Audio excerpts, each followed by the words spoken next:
I'm back with a movie recommendation. You're going to want to see this with an audience. It's called Late Night with the Devil.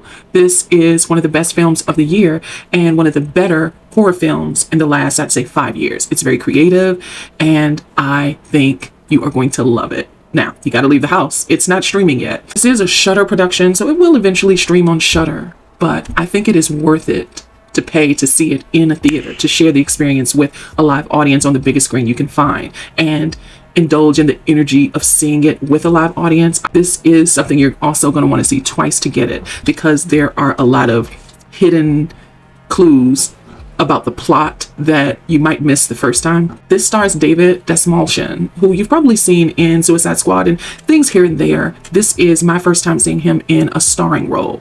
I think he was fantastic. I don't think this film would have worked without him, because it does deadpan on his face a lot, and he really does carry the plot and the story of it all on his face. I think he was brilliant.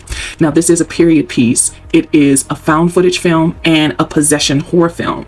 I wish there was some slasher moments in there, because there's a live audience and none of them were really harmed. So I wish there was some slasher elements, but it's perfect without that. So this is centered around this late night host who he's been having some difficulty building off his ratings. He's called Mr. Midnight, and he is good at what he does, but he is second to Johnny Carson in the late night ratings war. So he's been trying to get or build an audience and build his share up, especially now. This is in 1977 when he's got to re-sign his contract, because his 5-year contract is almost up, and he's been slipping in the ratings. It's sweeps week 1977, and he's got an idea that will have eyeballs glued to the screen to his network instead of NBC, where Johnny Carson has every eyeball in America. And his idea is that he's going to show and disprove that the devil exists. He has various guests on this particular night. It's Halloween 1977, sweeps week, and he invites a medium on to prove that he has this sensory perception to speak to the dead. There's some ghosts live in the studio to his audience, and this medium is getting it wrong, but he gets it right one time but doesn't realize who it is. So he has these guests on the show where they're going to conjure the devil live in the studio and prove that this exists, that ghosts exist, that the devil exists, and that mediums really can speak to the devil. Well, he has a guest on that can disprove it and is willing to give $500,000 away if they can prove that the devil exists.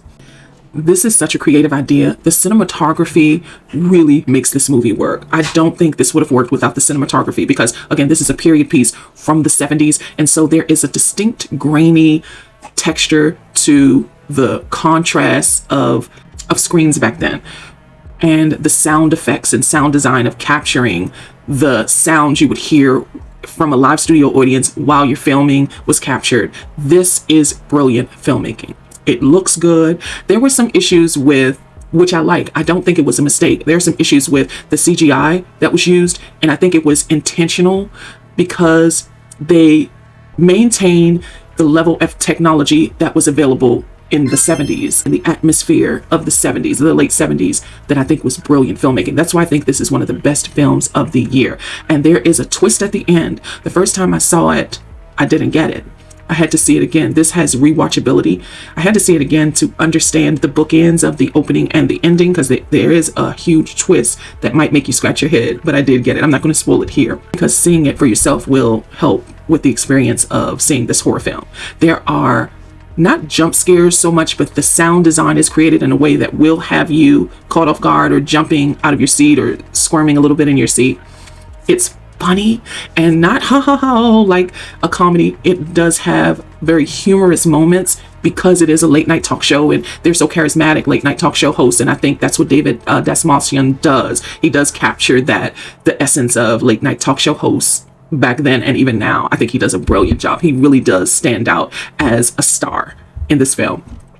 It's just the atmosphere, the world building. It does take time. It's slow paced, but in a deliberate way, because the reason why it's slow paced is because they are creating the rules of this world so that in the end, that final scene, the finale, it's believable. This is a recommendation from me. This was such a good movie. Late Night with the Devil is currently in theaters now. See it on the biggest screen you can find.